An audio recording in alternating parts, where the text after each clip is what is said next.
Our life in the RV started out like a dream.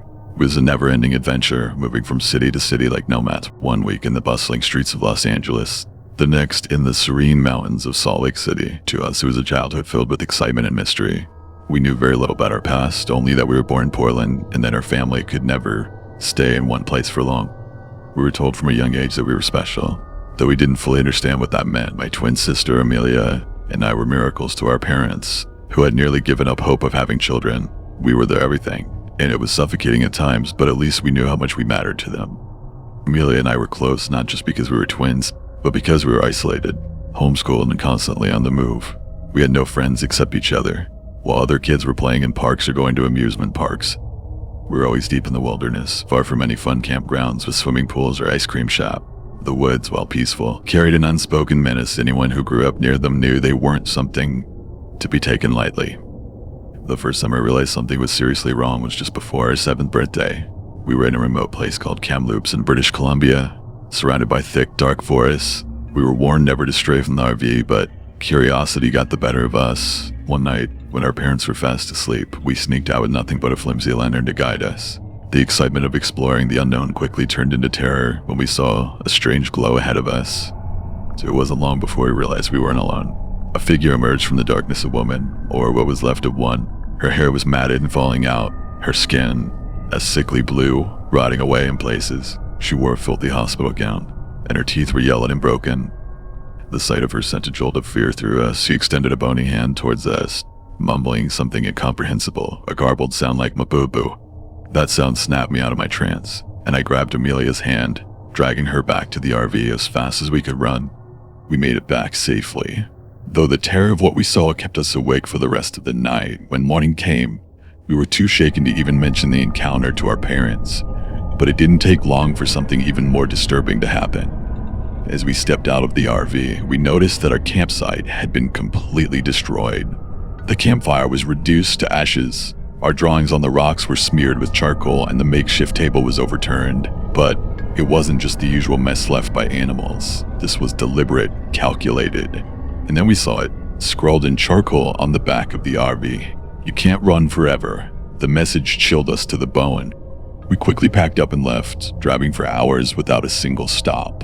Our parents whispered nervously in the front, and we could sense the fear in their voices, though they refused to explain what was happening. That evening, in an effort to calm us down, they took us to a small, deserted diner for dinner, a rare treat. But our excitement was short-lived when they abruptly made us leave as soon as another customer walked in. They didn't understand why at the time. It was just an old trucker. Later that night, as we settled in for bed, our mother finally decided we were old enough to know the truth. She reminded us of something that had happened when we were 4 years old. Amelia remembered. She recalled a man in camouflage approaching us while we played in a field, trying to take us away. Our parents had intervened just in time. "If we hadn't caught you," my mom said, her voice trembling, "we would have never seen you again." My dad, cold and serious, added, "I shot that son of a in the leg." Night, as we parked somewhere in the middle of nowhere, I saw her again, the woman in the hospital gown. She stood outside the RV, closer than before, her hand outstretched towards us. I tried to sleep, but knowing she was out there made it impossible. For years, wherever we went, she followed. Washington, Nevada, Montana, it didn't matter, she was always there, lurking in the shadows just beyond the campfire's light or blending into the crowd when we ventured into town. Her presence became a haunting part of our lives, and the once joyful spirit of adventure turned into a perpetual state of fear. Then, on the day before our 14th birthday, everything changed.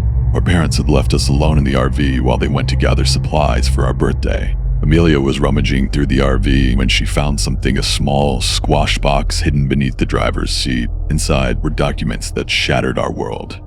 She knew her birth certificates, but the names didn't match. I wasn't Zachary Brown. I was Zachary Clark Jr., and Amelia was Amelia Emily Clark. Our parents weren't Jenny and Kevin, they were someone else entirely. The most horrifying discovery was a newspaper clipping from the day we were born. It reported the disappearance of twins from a hospital in Portland and the murder of their mother, Emily Clark.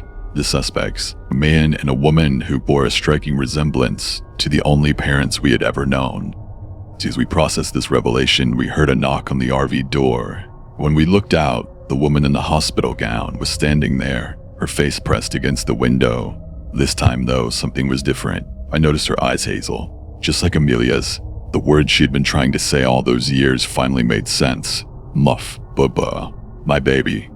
Amelia stepped outside, and for the first time, we didn't run. Mama, she whispered, tears in her eyes. The woman reached out with her bony hand and gently touched Amelia's cheek, then mine. She pointed towards the nearest town and said, "Go, go." She was our mother. All these years she had been trying to protect us, to guide us back to where we belonged. Our real parents had stolen us, taken us from the hospital and raised us as their own, but they couldn't outrun the truth forever. And now the truth had caught up with us.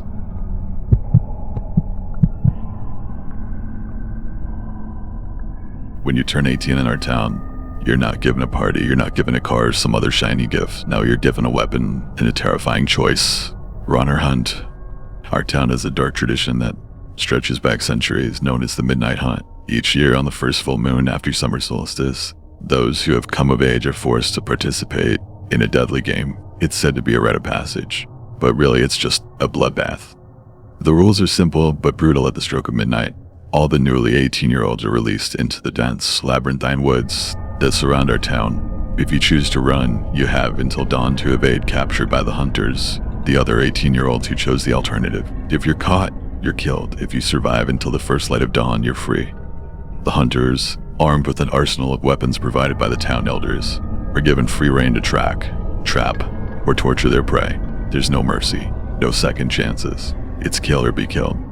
My best friend, Amelia and I have been dreading this night since we were old enough to understand what it meant. We'd spent countless hours devising plans, mapping escape routes, and practicing survival tactics. But no amount of preparation could quell the terror that gripped me as the full moon rose on the horizon. As we stood together in the town square, surrounded by the other participants, I could see the fear in Amelia's eyes. We promised each other we'd run, never hunt.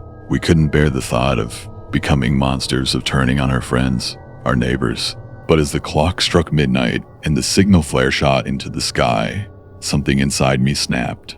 The sound of the flare, echoing through the darkened streets, sent a jolt of adrenaline coursing through my veins. I looked at Amelia, but she was already sprinting toward the forest, her breath coming in ragged gasps. I hesitated, torn between following her and the dark, twisted urge that had suddenly taken root in my mind.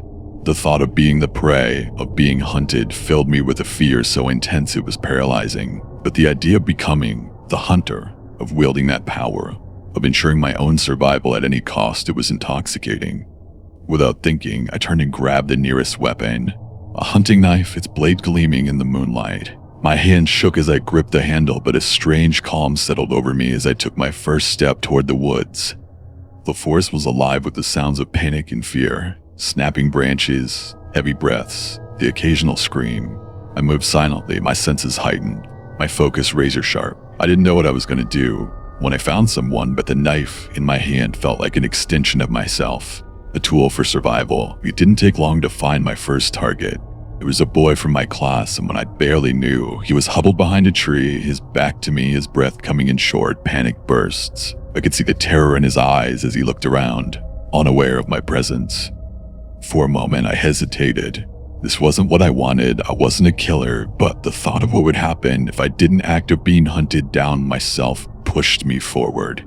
I stepped out from the shadows, the knife raised, and before he could even scream, I struck.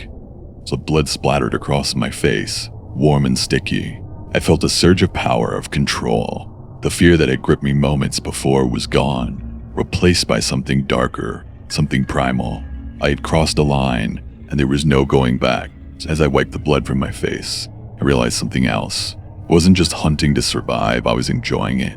The thrill of the chase, the power of life and death in my hands, it was exhilarating. I continued through the woods, hunting down the others with a cold efficiency. Each kill was easier than the last, the fear and guilt replaced by a sense of satisfaction, of purpose. By the time dawn broke, I was the only one left standing.